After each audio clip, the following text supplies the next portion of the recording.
जंगल में टुनटुनी चिड़िया रहा करती थी। उसने 2 अंडे दिए थे। टुनटुनी बहुत ही गरीब थी। वो सेठ कड़कनाथ के घर मेहनत मजदूरी किया करती थी। एक दिन वो अपनी अंडों पर बैठी थी और सोच रही थी, हे भगवान, कुछ ही दिनों में मेरे अंडे से बच्चे बाहर आ जाएंगे। मेरा खर्च बहुत बढ़ जाएगा। ऐसा करती हूँ, सेठ जी से कुछ रुपए उधार मांग लेती हूँ। ये सोचकर वो सेठ कड़कनाथ के पास गई। सेठ जी, मुझे कुछ रुपए उधार चाहिए। मेरे बच्चे कुछ दिनों में अंडे से बाहर आ जाएंगे। उनके आने से पहले मुझे अपने पक्का मजबूत घर बनाना है और बच्चों की देखभाल भी करनी है। तब तक आप लोग कमेंट पे बताएं 120 + 70 + 90 कितने होते हैं।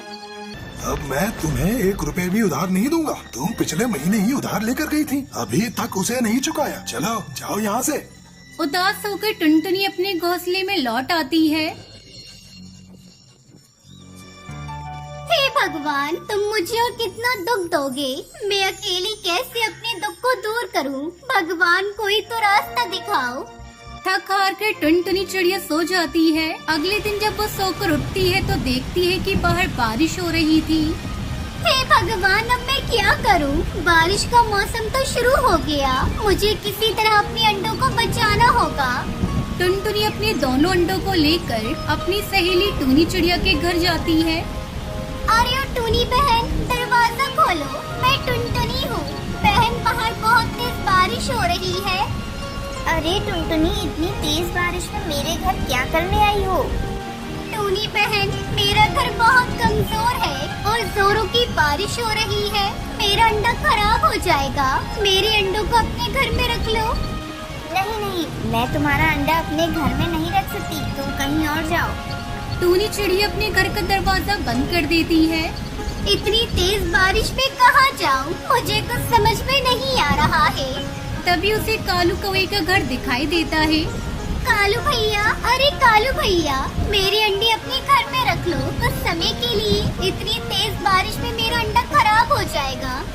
ठीक है टुनटुनी बहन, आओ अंदर आओ और अपने अंडे रख दो। टुनटुनी चिड़िया खुशी खुशी अपने दोनों अंडों को कालू कौवे के घर में रख देती है और नया घर बनाने के लिए लकड़ियाँ चुनने चली जाती है। जंगल में उसे आम का एक बहुत बड़ा पेड़ दिखाई देता है। ये आम का पेड़ तो बहुत घना है और इस पर आम भी बहुत ज्यादा लगे हुए हैं। मैं इसी पेड़ पर अपना घर बनाऊंगी। टुनटुनी चिड़िया रात भर मेहनत करती है और सुबह होने से पहले ही अपना घर बना लेती है। फिर वो कालू कौवे के घर से अपने दोनों अंडों को लेकर आने लगती है। अचानक उसके पैर से अंडे छूट जाते हैं। मेरे अंडे टूट गए। हे भगवान, मुझ गरीब को आप कितना दुख दोगे? तुमने मेरे जीने का सहारा भी मुझसे छीन लिया। ऐसा क्यों किया भगवान? टुनटुनी फूट फूट कर रो रही थी। तभी एक पेड़ के नीचे उसे एक सुनहरा अंडा दिखाई देता है। वो अंडा हिलडुल रहा था। ये अंडा तो बहुत खूबसूरत है। पता नहीं किस पक्षी का है। शायद बारिश के पानी में बहकर यहाँ आ गया है। टुनटुनी चिड़िया उस अंडे के पास जाती है और उस पर अपनी चोंच को मारती है। तुरंत वो अंडा फूट जाता है और उस अंडे से प्यारा सा बच्चा बाहर आता है। हे ऊपर वाले, ये तेरी कैसी लीला है? मैंने अपने बच्चों को तो खो दिया, लेकिन अब मैं इस बच्चे को अपना प्यार दूंगी। इसे मैं अपना बच्चा मानकर पालूंगी। टुनटुनी चिड़िया उस बच्चे को लेकर अपने घोंसले में आती है और खुशी खुशी उस बच्चे को पालने लगती है। ये कहानी खूबसूरत से जंगल की है, जहाँ कई सारे पक्षी अपना जीवन बसर कर रहे थे। उसी जंगल में टुनटुनी नाम की गरीब चिड़िया, जो अपनी बूढ़ी माँ टूनी चिड़िया के साथ एक छोटे से घोंसले में रहती थी। एक दिन टुनटुनी चिड़िया अपनी माँ की दवाई लेने जंगल के एक बंटी कबूतर के पास आती है। वहाँ जंगल के 2 छिछोरे पक्षी बाज और कालू कौवा भी खड़े थे। भाई, मेरी माँ की दवाइयाँ खत्म हो गई हैं। क्या मुझे उधार दवाइयाँ दे सकते हैं? मैं आपको थोड़े दिनों में ही पैसे दे दूंगी। क्षमा करना चिड़िया बहन, पर हम किसी को उधार दवाइयाँ नहीं देते। अगर आपके पास पैसे हो तो बोलिए, पर न जाइए यहाँ से चिड़िया बहन। भाई कुछ गरीब की सहायता कीजिए, थोड़ा तो मुझ पर विश्वास रखिए। मेरी माँ की तबीयत बेहद नासाज है, उन्हें दवाइयों की सख्त जरूरत है। एक बार कहा ना चिड़िया बहन, पैसे हो तो बोलिए वरना जाइए यहाँ से आप। जैसे यहाँ हजारों पक्षी आते हैं, अगर मैं हर किसी को उधार देने लगा तो मुझे तो अपनी दवाइयों की दुकान बंद करके घोंसले में रहने की नौबत आ जाएगी। फिर चिड़िया निराश होकर वहाँ से चली जाती है। तभी कालू कौवा और बाज दोनों पक्षी ये सब देख रहे होते हैं। तब तक आप लोग कमेंट में बताएं 17 into 3 कितने होते हैं। बाज भाई चलो अपना काम शुरू करते हैं। कालू कौवा और बाज दोनों मिलकर जहरीली दवाइयाँ लेते हैं और टुनटुनी चिड़िया के पास जाते हैं। टुनटुनी चिड़िया उसी रास्ते से ही उड़ती चली जा रही थी। रुकिए रुकिए चिड़िया बहन।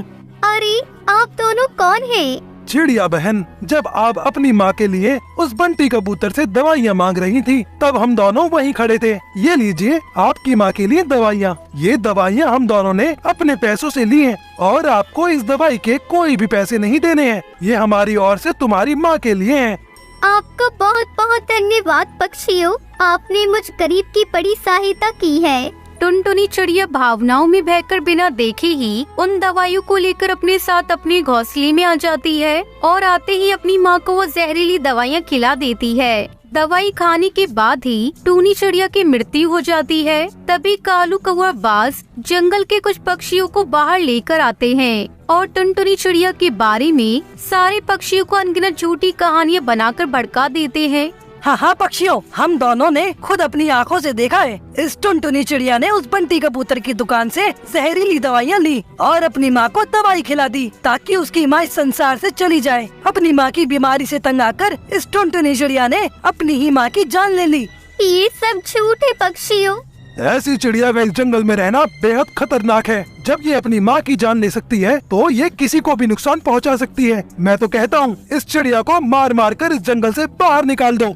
सारे पक्षी ये बात सुनकर टुनटुनी चिड़िया को मारने लगते हैं। टुनटुनी चिड़िया सारे पक्षियों को समझाने की बहुत कोशिश करती है, लेकिन उसकी बात पर कोई भी पक्षी यकीन नहीं करता और उसे सभी पक्षी मारने लगते हैं। तभी अपनी जान बचाकर टुनटुनी चिड़िया तेजी से उड़ते हुए जाती है और एक आम के पेड़ के ऊपर जाकर छुप जाती है। भाई वो चिड़िया इसी आम के पेड़ के पास आई है, उसे कैसे भी करके जान से मारना होगा। अगर उसने हमारी सच्चाई किसी को बता दी तो हमारे लेने के देने पड़ जाएंगे। कालू तू बात तो सही कह रहा है, पर वो चिड़िया कहाँ गायब हो गई? वो इसी आम के पेड़ के अंदर कहीं छुपकर बैठी है, चलो उसे देखते हैं। दोनों पक्षी उस विशाल आम के पेड़ के अंदर जाते हैं और टुनटुनी चिड़िया को तलाश करने लगते हैं। टुनटुनी चिड़िया डाली के पीछे छुपकर बैठ गई थी और कांप रही थी। तभी बाज टुनटुनी चिड़िया को डाली के पीछे देख लेता है। कालू भाई वो देखिए, वो चिड़िया उस डाली के पीछे छुपकर बैठी है। कालू कौवा और बाज दोनों टुनटुनी चिड़िया के पास जाने लगते हैं। तभी वो आम का पेड़ अपनी एक मोटी वाली डाली से कालू कौवे और बाज दोनों की पिटाई करता है। दोनों जोर जोर से चिल्लाने लगते हैं। अरे बाप रे, ये क्या हो गया, ये क्या हो रहा है? अरे बाप रे, अरे बचाओ रे, अरे ये पेड़ कैसे मार रहा है हमें? टुनटुनी चिड़िया ये सब देखकर आश्चर्यचकित हो जाती है। अरे बाप रे, ये आम का पेड़ कैसे इन पक्षियों को मार रहा है? ये सब कैसे हो रहा है? कालू और बाज दोनों और तेजी से वहाँ से भाग जाते हैं। अरे बाप रे, ये आम का पेड़ तो बहुत खतरनाक लग रहा है। इससे पहले कि मुझे भी मारना शुरू कर दे, मुझे यहाँ से निकल जाना चाहिए। तभी वो आम का पेड़ टुनटुनी चिड़िया को आवाज लगाता है। चिड़िया बहन, मुझसे डरने की आवश्यकता नहीं है, मैं तुम्हें कोई नुकसान नहीं पहुंचाऊंगा। मैंने जब देखा कि तुम उन दोनों पक्षियों की वजह से जान बचाकर मेरे अंदर आकर छुप गई थी, ये देखकर मैंने उन दोनों पक्षियों को पीटा ताकि वो यहाँ से भाग जाएं और तुम सुरक्षित रह सको। आपका बहुत बहुत धन्यवाद पेड़ भाई, कम से कम आप तो इस जंगल में है जो मेरे से हमदर्दी कर रहे हैं, वरना जंगल के सारे पक्षी मेरी जान के दुश्मन बन गए हैं। क्यों चिड़िया बहन? तभी टुनटुनी चिड़िया आम के पेड़ को सारी बात विस्तार से बताती है। आम का पेड़ जब टुनटुनी चिड़िया की सारी दास्तां सुनता है तो उसे बड़ा रोना आता है। चिड़िया बहन, आपकी बात सुनकर तो मेरी आंखें ही भर आई। आपके साथ इतना सब हो गया, ये सुनकर बहुत अफसोस हो रहा है। पेड़ भाई, इस जंगल का एक भी पक्षी मेरी बात नहीं सुन रहा। अब मैं क्या करूं? मुझे मेरी माँ की अंतिम विदाई करने का भी अवसर नहीं मिला। उन दोनों पक्षियों ने आपके साथ ऐसा व्यवहार किया है। ये बात आपने पहले क्यों नहीं बताई चिड़िया बहन, वरना तो मैं उन दोनों पक्षियों को यही जान से मार देता। अब आपको चिंता करने की आवश्यकता नहीं है चिड़िया बहन, आप मेरे ऊपर अपना हौसला बना लो और यहीं रहो। आपको यहाँ किसी बात का खतरा नहीं होगा। पेड़ भाई, अगर फिर से वो पक्षी मुझे मारने यहाँ आ गई तो?